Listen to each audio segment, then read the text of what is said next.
के साथ मैं हूं अदिति त्यागी और हमारे साथ इस वक्त बहुत ही खास शख्सियत है। वो फॉर्मर कैबिनेट मिनिस्टर हैं। उनका राम मंदिर निर्माण में जो उनकी भूमिका है उसके बारे में हर कोई जानता है। बहुत ही बेबाकी से और बहुत ही असर्टिव मैनर में वो अपनी बात रखते हैं, लगातार सुर्खियों में रहते हैं।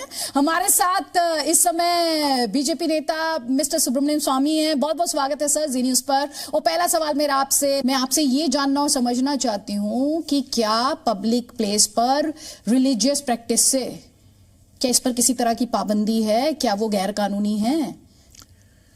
पाबंदी तभी आ सकती है जब कोई शांति का कोई यानी गड़बड़ कोई उससे बनती नहीं है।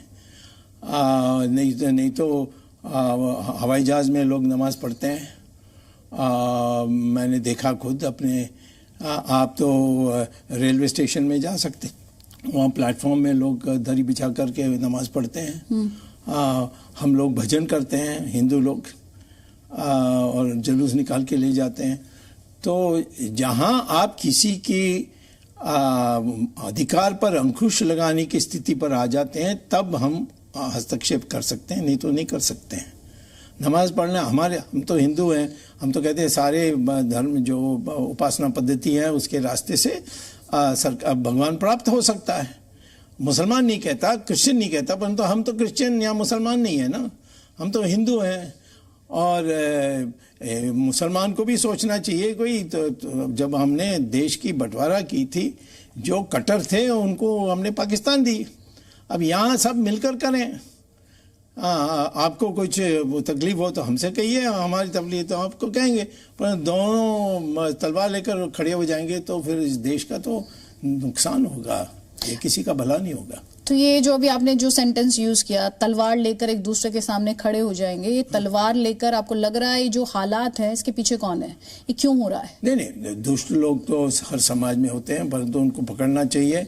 परंतु हमारे सब राजनीतिक और राजनीतिक दल जो हैं वो इन सब का उपयोग करते हैं इलेक्शन में, और इसीलिए आज उन किसी को हिम्मत नहीं है। आपकी पार्टी पर भी लगते हैं? हमारी पार्टी में भी करते हैं, मैं जानता हूँ, मैंने कंप्लेंट भी किया कई जगहों में। परंतु और उसमें लोग मुझसे भी चिढ़ जाते हैं कि भाई ये स्वामी तो सबको टोकते रहता है, तो मैं और क्या करूँ, प्रशंसा करूँगा? तो इसीलिए मैं आज कहता हूँ कि मैं ये नहीं मानता हूँ कि एक कम्युनिटी ही जिम्मेदार है, परंतु जरूर हमारी हिंदुओं की भी गलती है कि हम 1947 में बिल्कुल साफ कर देना चाहिए कि जो मुसलमान सिर्फ उनकी दारुल इस्लाम चाहते हैं वो हिंदुस्तान में नहीं रह सकते। ये दारुल इस्लाम भी होगा, इसमें हिंदुत्व भी होगा, इसमें क्रिश्चियन का जो रास्ते हैं वो भी होगा, सब चाहे। हम तो किसी को रोकेंगे नहीं, परंतु तुम हमारे इसमें टक्कर मत लीजिए। और हमारी जो नेता हैं, हमारे भगवान हैं, उनकी बुराई मत करिए। और हम भी आपके जो पैगंबर है उसकी बुरा नहीं करेंगे। आपने भी जिक्र किया, हम क्योंकि हिंदू मुसलमान को लेकर डिस्कशन कर रहे हैं, ये सरतन से जुदा आपने सुना होगा, इसे लेकर एक लंबी बहस इस देश में छिड़ गई है। आए दिन हम देख रहे हैं कि जिन्होंने नुपुर शर्मा को समर्थन दिया, स्वामी सर, उनको टारगेट किया जा रहा है। हमने देखा ये उदयपुर में भी, और ये आरोप लगे अमरावती में भी, और इसके बाद भी ये मामले थम नहीं रहे। बार बार इस तरह के आरोप लगते रहे हैं क्योंकि हमने नुपुर शर्मा को सपोर्ट किया, इसलिए इस तरह की धमकियां हमें मिल रही हैं। इस तरह के मामलों पर ब्रेक लगाने का तरीका क्या है? कोई भी किसी के ऊपर आक्रमण करें या हिंसा करें वो तो बिल्कुल गैर कानूनी है। अब नुपुर शर्मा को ना पसंद करें या पसंद करें, ये तो कोई लोकतंत्र में कोई बड़ी बात नहीं है। ये तो सबके अधिकार है, और कहना भी थोड़ा अश्लील भाषा में नहीं होनी चाहिए, बट तो सभ्य भाषा में आलोचना करना वो तो लोकतंत्र का एक हिस्सा है। मैं ये कहता हूँ कि धमकी देना कि फिर तुम्हारा गला काट दूंगा, ये तो हम नहीं मान सकते। और हम इस देश में इसको सहन भी नहीं कर सकते हैं। और मैं ये कहता हूँ कि जो भी तलवार उठाएगा या लाठी उठाएगा या और कुछ हिंसा का काम करेगा, उसके साथ यानी सख्त कार्रवाई करनी चाहिए। और उनका फायदा उनको साथ अपने राजनीतिक दल में नहीं लेना चाहिए। आपको लगता है, ऑनेस्ट ओपिनियन आपकी, कि इस देश में रिएक्शनरी एलिमेंट्स जो हैं वो तेजी से बढ़ रहे हैं? पहले तो जो भी मैं कहता हूँ ऑनेस्टली कहता हूँ। Yeah, I know. That's why I enjoy talking to you. देखिए, रिएक्शनरी तो कम्युनिस्टों का शब्द है, मैं उसका उपयोग नहीं करूँगा। मैं कहूँगा कि रिटेलिएशन, यानी हर चीज़ के लिए बदला, इससे बदला तो आखिर में हो सकती है। हम बदला नहीं लेना चाहिए ऐसा तो नहीं कहते, परंतु मैं कहता हूँ कि जब सब फेल हो गया तब बदला के रास्ते पर उतर सकते हैं। परंतु क्यों होना चाहिए सब? ये तो सब हम बातचीत से कर सकते हैं। मैं तो कहता हूँ कि 90% जो मुसलमान हैं वो तो सब, मैं जो देखता हूँ वो हमारे जैसे ही हैं। वो भी यही चाहते हैं कि शांति होनी चाहिए, ताकि वो जो आर्थिक जगत है या पत्रकार बने हैं, इस सब में ये उनको डर नहीं होना चाहिए कि भाई मैं आऊँगा तो मुसलमान के नाम पर मुझ पर कुछ आक्रमण होगा। तो इसके लिए तो सरकार और विपक्ष दोनों का एक जिम्मेदारी है। आपने आपसी बातचीत का जिक्र किया, ज्ञानवापी को लेकर जो डिबेट छिड़ी, आपको लगता है उसका समाधान भी आपसी बातचीत से संभव है? ये जो अभी चल रहा है ना, जी, वो तो उसका तो कोई अर्थ ही नहीं है।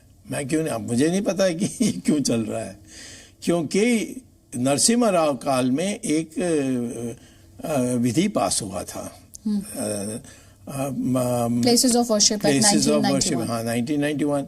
उसके अनुसार राम जन्मभूमि को छोड़कर बाकी सब जो खड़ी थी या थी 1947 में, वो बने रहेगी, उसको कोई छू नहीं सकता। उसको मैंने चुनौती दी है सुप्रीम कोर्ट में, क्योंकि वो अनकॉन्स्टिट्यूशनल है।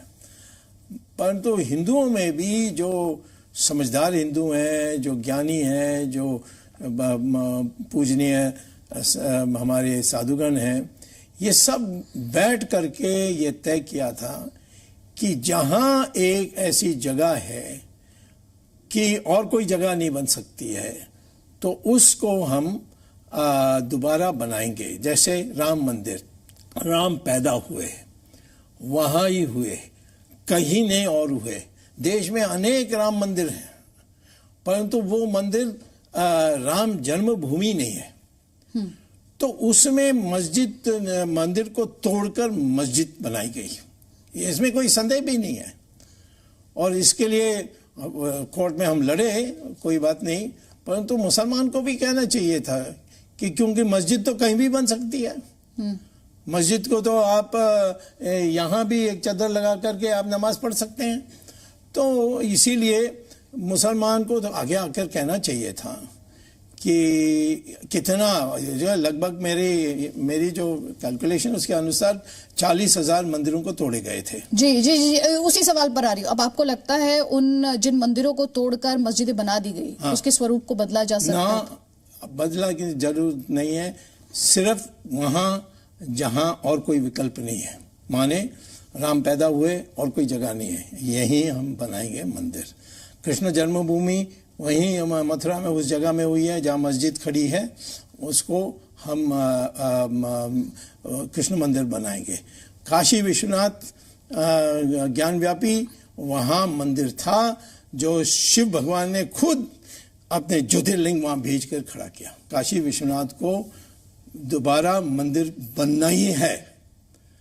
अब मैं समझता हूँ कि लोकतंत्र से देश होने के कारण हम बहस से करेंगे, कोर्ट से करेंगे, कोर्ट में मामला है, मेरी याचिका है, और उसमें जो भी रुकावट है उसको हटाकर हम करेंगे, और जैसे राम मंदिर में किया था इसको भी करेंगे। तो 3 जगह को छोड़कर बाकी जो है वो हम भूलने के लिए तैयार हैं, और दूसरे जगह में हम बना लेंगे वो मंदिर, क्योंकि वो उसमें जगह का कोई विशेषता नहीं है। बहुत बहुत शुक्रिया डॉक्टर स्वामी, बहुत ही दिलचस्प और हर सवाल का जवाब इतना बेबाकी से देने के लिए।